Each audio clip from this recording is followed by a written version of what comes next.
এর দ্বারা আত্মীয়তার সম্পর্ক বজায় থাকে না। আল্লাহ রাসূল বলেন, ক্বালা রাসূলুল্লাহ সাল্লাল্লাহু আলাইহি ওয়াসাল্লাম, লাইসাল ওয়াসিলু বিল মাকাফি, বরাবরের দ্বারা ওয়াসিল আদায় হয় না, আত্মীয়তার যে বন্ধন এটা ঠিক থাকে না। আল্লাহ রাসূল বলেন, লাকিন্নাল ওয়াসিলু মিনাল মাকাফি ওয়াসালাহু, বরং আত্মীয়তার সম্পর্ক তো সেখানেই ঠিক থাকবে, ওইটাই শুধুমাত্র আল্লাহ তাআলার জন্য হবে। যেখানে কেউ তোমার আত্মীয়তার সম্পর্ক ছিন্ন করতে চায়, তুমি তার সাথে আত্মীয়তার সম্পর্ক বজায় রাখার জন্য সব ধরনের চেষ্টা করো। এটাই হলো আত্মীয়তার বন্ধন, এটাকেই বলে আত্মীয়তার বন্ধন ঠিক রাখা। এটা নয় সে আমাকে 100 টাকা দিচ্ছে তাকে আমি 100 টাকা দিব, সে আমাকে আমার দাওয়াতে 1000 টাকা দিচ্ছে তাকে 1000 টাকা দিব, এটার নাম এই বরাবরের নাম আত্মীয়তার বন্ধন ঠিক রাখা নয়। রাসূল বলেন, যে ব্যক্তি নাকি তোমার সাথে আত্মীয়তার সম্পর্ক ছিন্ন করে, তোমার সাথে খারাপ ব্যবহার করে, তোমার প্রতিবেশী তোমার সাথে খারাপ ব্যবহার করে, তার সাথে তুমি তার সম্পর্ককে বজায় রাখার জন্য যা কিছু করা দরকার, এটার নাম হলো আত্মীয়তা বন্ধন রক্ষা করা। তাহলে আত্মীয়তার বন্ধন রক্ষার হাদিসের মধ্যে যেটা বলা হয়েছে, একমাত্র আল্লাহ তাআলার জন্যই কিছু দিতে হবে।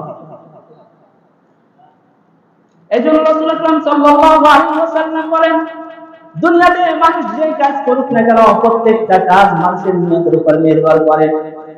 আপনি কাউকে দান করতেছেন, হাদিয়া দিতেছেন, সেটা যদি আল্লাহ তাআলার জন্য হয়ে থাকে, তাহলে এর দ্বারা আত্মীয়তা সম্পর্ক বজায় থাকবে।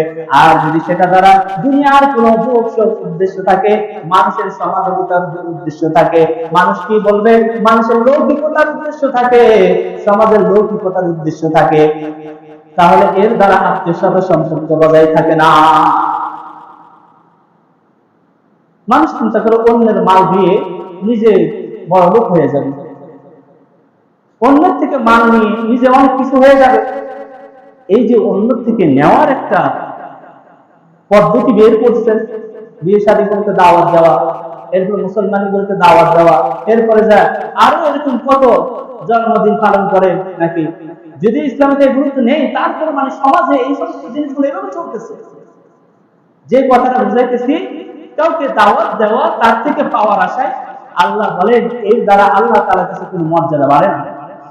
আল্লাহ তাআলা বলেন, ওয়া আতাইতুম মির রিবা লিয়ারবু ফি আমওয়ালিন নাস ফালা ইয়ারবু ইনদাল্লাহ। দুনিয়ার মানুষ কেউ যদি এমন আশা করে যে অন্য সম্পদ দিয়ে, অন্যর মাল দিয়ে নিজে বড় লোক হয়ে যাবে, ধনী হয়ে যাবে, এই জন্য তার সাথে সম্পর্ক রাখে, আল্লাহ রাব্বুল আলামিন বলেন, ওমা আতাইতুম মির রিবা লিয়ারবু ফি আমওয়ালিন নাস ফালা ইয়ারবু ইনদাল্লাহ। তার সম্পদ দিয়ে সে টাকা পয়সাওয়ালা হয়ে যাবে, ধনী হয়ে যাবে, তার সম্পদ দ্বারা নিজের সম্পদকে বাড়াইবে, এরকম যদি চিন্তা করে, আল্লাহ তাআলা বলেন ফালা ইয়ারবু ইনদাল্লাহ। যদিও সে দুনিয়াতে কিছু পাইতে পারে, কিন্তু আল্লাহ তাআলার কাছে তার কোনো মর্যাদা নাই, এর বিনিময়ে সে বিন্দু পরিমাণ সওয়াবের অধিকারী হবে না। আল্লাহ তার কাছে এটাকে বাড়ে না। যদিও দুনিয়াতে তার কিছু সম্পদ বাড়ে, কিন্তু এই যে নিয়তের মধ্যে গর্বের থাকার কারণে, নিয়তের মধ্যে খারাপ থাকার কারণে আল্লাহ তাআলার কাছে তার কোনো মর্যাদা বাড়ে না।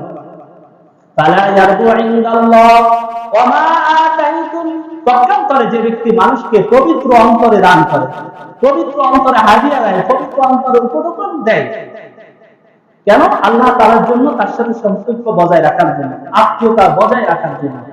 ওমা আতাইতুম মিন যাকাতিন তুরিদুনা ওয়াজহাল্লাহ ফাউলাইকা হুমুল মুদঈফুন।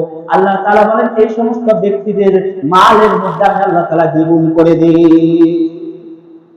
তাহলে বোঝা গেল, যারা মানুষ থেকে পাওয়ার আশায় যে 500 টাকা খাওয়ায় 1000 টাকা নিল, তাকে একটা চাকরি, একটা মানে আমি একটা পর্যায়ে আছি, তাকে একটু উঠাই দিলে সে আমার প্রশংসা করবে, আমার গুণগান গাবে, আমার সামনে সে মাথা নত হয়ে থাকবে, এই যে একটা পাওয়ার, একটা আশা, এরকম যদি কেউ করে, আল্লাহ তাআলা বলেন ফালা ইয়ারবু ইনদাল্লাহ, এটা আল্লাহ তাআলার কাছে বাড়ে না, এটা আল্লাহ তাআলার কাছে কোনো গ্রহণযোগ্যতা লাভ করে না। হ্যাঁ, দুনিয়াতে কিছু পাইতে পারে, সামান্য কিছু, এখানেই শেষ, এরপর আল্লাহ তাআলার কাছে আর কিছু নাই। আর যদি কেউ এই নিয়ত করে যে না, আমি তার সাথে সম্পর্ক রাখতেছি আল্লাহর জন্য, আমি তার সাথে হাদিয়া দিতে চাই আল্লাহর জন্য, আমি তাকে দুনিয়ার কোনো কিছু পাওয়ার জন্য নয়, নিয়তকে ঠিক করে যদি সে কাউকে হাদিয়া দেয়, তাহলে বোঝা যাবে এর দ্বারা আল্লাহ তাআলা তার সম্পদের মধ্যে, তার মালের মধ্যে, তার এই মেহনতের মধ্যে আল্লাহ তাআলা দ্বিগুণ বাড়াইয়া দিব, দুনিয়াতেও দিবেন, পরকালেও আল্লাহ তাআলা দিবেন। وما آتيتم من زكاة تريدون وجه الله فأولئك هم المضعفون। আল্লাহ তাআলা বলেন এই সমস্ত ব্যক্তিদেরকে আমি আল্লাহ তাআলা দ্বিগুণ বাড়াইয়া দিই।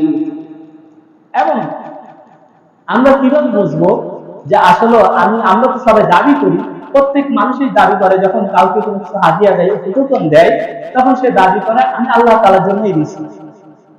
কি বলেন, দাবি করে কি করে না? তো আমার দাবিটা কতটুকু যথাযথ, আমার দাবিটা কতটুকু সত্যায়িত, কতটুকু আল্লাহ তাআলার হুকুম মত আসলে সত্য কিনা, এটা যাচাই করার একটা পদ্ধতি আছে।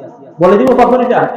পদ্ধতিটা হলো, আপনি যখন কাউকে কোনো উপটোকন দেন, কাউকে কোনো হাদিয়া দেন, যেভাবেই হোক, পরবর্তীতে যখন সে আপনাকে দাওয়াত দেয়, যদি হাদিয়া না আনে, যদি আপনার মন থেকে বেজার হয়ে যায়, আপনাকে হাদিয়া না দেয় বা আপনাকে সম্মান না করে, তাকে করার কারণে আপনাকে সম্মান যদি না করে, আপনার মনের মধ্যে যদি এই কথা আসে যে আমি তাকে দিলাম, সে আমাকে দিল না, তাহলে বুঝতে হবে আপনার নিয়ত আল্লাহ তাআলার জন্য ছিল না। যখন দিয়েছিলেন আল্লাহর জন্য ছিল না, কিছু পাওয়ার জন্য দিয়েছিলেন।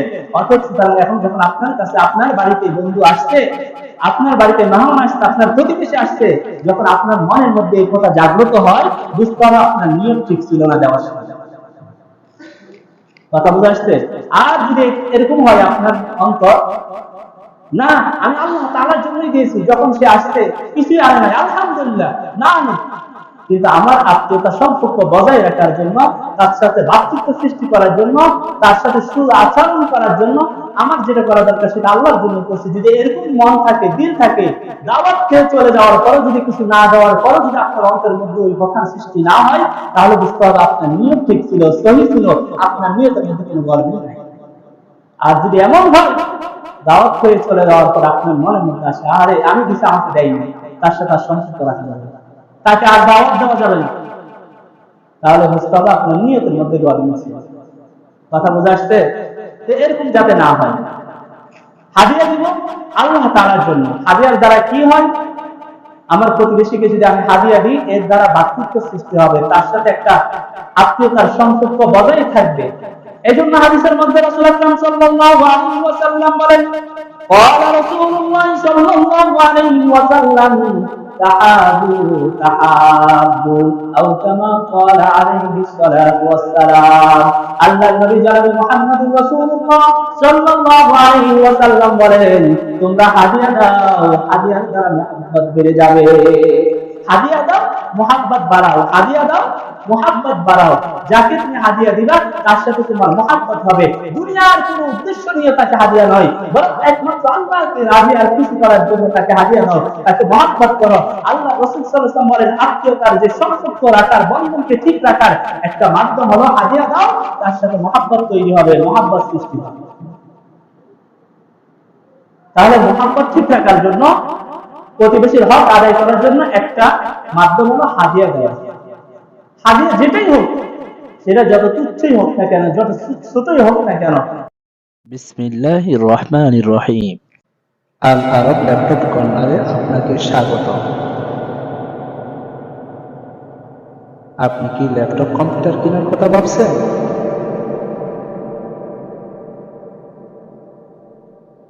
তাহলে আর দেরি না করে আজই চলে আসুন আমাদের শপে।